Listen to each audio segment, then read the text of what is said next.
Ask target electrician के तीसरे episode में आपका बहुत बहुत स्वागत है। दोस्तों, पिछले हफ्ते के कुछ कमेंट्स को मैंने जो मुझे अच्छे लगे उनको मैंने शामिल किया है और कुछ कमेंटों को मैंने नोट डाउन कर लिया है। उस पर मैं एक स्पेशल वीडियो बना दूंगा जो कि कमेंट बॉक्स में समझाने लायक नहीं था, इसलिए मैं उस पर एक वीडियो बना दूंगा। तो आइए इस हफ्ते के कमेंट को देखते हैं। पहला कमेंट है आशुतोष कुमार जी का है कि क्या आरसीसीबी को डीसी सप्लाई पे लगा सकते हैं? तो बिल्कुल आरसीसीबी को आप डीसी सप्लाई पे लगा सकते हैं, बस वह आरसीसीबी बी टाइप का होना चाहिए। अगला कमेंट है कि अर्जुन निकम जी का है कि नए ट्रांसफार्मर को कुछ घंटे नो लोड पर क्यों चलाते हैं? तो इसलिए हम उसको नो लोड पे चलाते हैं कि ट्रांसफार्मर एक पहली बात तो नया होता है, उसमें जो ट्रांसफार्मर ऑयल डाला जाता है उसमें हम सप्लाई तो दे देते हैं, उससे क्या होता है कि ट्रांसफार्मर ऑयल जो होता है वो हीट होता है। हीट होने के बाद ही वो अच्छे तरह से काम करने लगता है। और नॉर्मली भी कोई भी इक्विपमेंट हो, आप उसको जैसे मोटर है हमारी, तो तुरंत जैसे ही आप लेके आए उसको तुरंत लोड पे तो आप जोड़ नहीं देते हो, उसको पहले आप नो लोड पे चलाते हो। तो कोई भी इक्विपमेंट होगा उसको आप सबसे पहले नो लोड पे ही चलाना चाहिए आपको। इसीलिए ट्रांसफार्मर को भी चलाया जाता है कि उसमें कहीं हीटिंग तो नहीं हो रही है, उसमें कोई नॉइस तो ज़्यादा नहीं हो रहा है, क्योंकि नया इक्विपमेंट है। ठीक है, इसलिए। अगला कमेंट है कि धर्मेंद्र कुमार जी का है कि फ्रंट लोड वॉशिंग मशीन का लोड कितना होता है? तो किसी भी इक्विपमेंट का जी, अगर आप उसकी नेम प्लेट को पढ़ते हैं, वॉशिंग मशीन हो, फ्रिज हो, मिक्सी हो या कोई भी इक्विपमेंट हो, उसके ऊपर एक नेम प्लेट लगी हुई होती है, उसमें स्पष्ट रूप से लिखा होता है कि ये कितने वाटेज का है।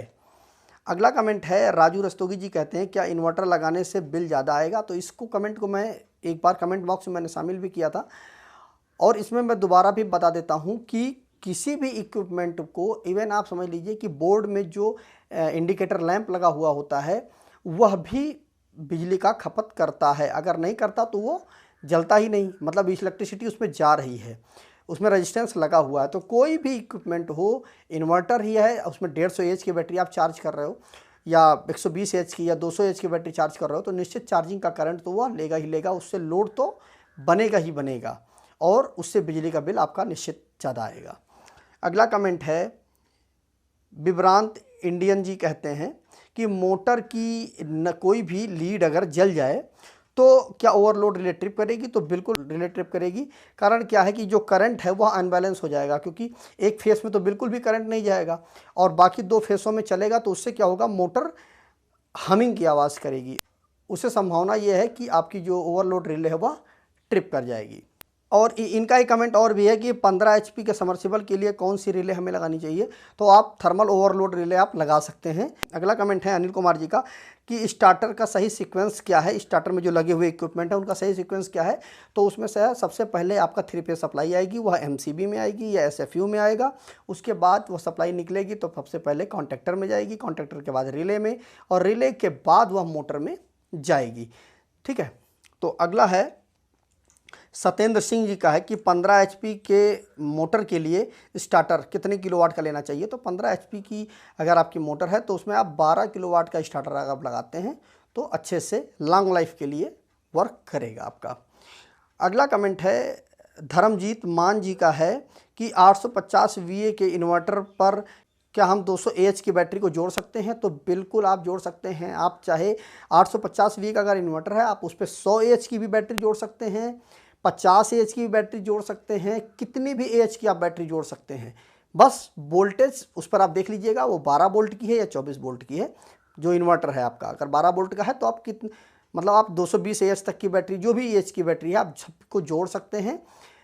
बस अंतर ये होता है कि जब आप बैटरी का एज घटाएंगे तो जो बैटरी का बैकअप है वह कम हो जाएगा, और जब बैटरी का एज बढ़ाएंगे तो बैटरी का बैकअप वह बढ़ जाएगा, मतलब ज़्यादा देर तक जो बैटरी है वो आउटपुट देगी। अगला कमेंट है विष्णु प्रसाद यादव जी का है कि मोटर की लीड में हम प्राइमरी और सेकेंडरी को कैसे हम चेक करेंगे? तो मोटर की लीड में उसमें U1 V1 W1 U2 V2 W2 ये 6 लीडें होती हैं। इसमें से अगर आपको मोटर को स्टार में चलाना है U1 और U2 V1 V2 और W1 W2 ये तीनों एक एक कॉइलें हैं। तो इन तीनों कॉइलों को एक एक सिरे को अगर आप शॉर्ट कर देंगे और ऊपर आप सप्लाई दे देंगे तो वह स्टार में चल जाएगा। और अगर आपके मोटर को डेल्टा में चलाना है तो आपको एक कॉइल को 415 वोल्ट देना पड़ेगा। और अगर आपको डेल्टा स्टार डेल्टा दोनों में चलाना है तो भी आपको मोटर को 415 वोल्ट देना पड़ेगा। अगला है कि VFD कहाँ पर यूज कर सकते हैं। तो VFD को आप हर जगह पे यूज कर सकते हैं। या स्टार्टर का एक अपडेटेड वर्जन है। स्टार्टर में बहुत सारे रिस्ट्रिक्शंस हैं, आप उसमें आप RPM को कम नहीं कर सकते हो, ठीक है, बहुत सारी चीज़ें हैं, उसमें आप पावर फैक्टर को अच्छे से इम्प्रूव नहीं कर सकते हो। तो उन सारी फैसिलिटी को इस ड्राइव के अंदर दे दिया जाता है। आप उनका सवाल यह है कि क्या इंडक्शन मोटर को चला सकते हैं, तो बिल्कुल इंडक्शन मोटर को आप चला सकते हैं। इंडक्शन मोटर के लिए ही बहुत अच्छे तरह से काम करती है। आप सर्वो मोटर को चलाने के लिए सर्वो ड्राइव की ही ज़रूरत पड़ती है, लेकिन इंडक्शन मोटर के लिए आप ड्राइव को लगा सकते हो। आप सिंपल ड्राइव से सर्वो मोटर को नहीं चला सकते हो, ठीक है, तो आप बिल्कुल लगा सकते हो।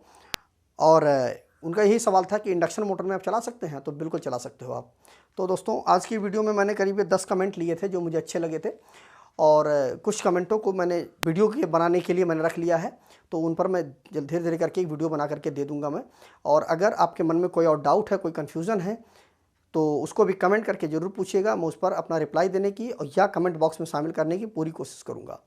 तो आज के वीडियो में बस इतना ही। मिलते हैं एक नए वीडियो के साथ। नमस्कार दोस्तों।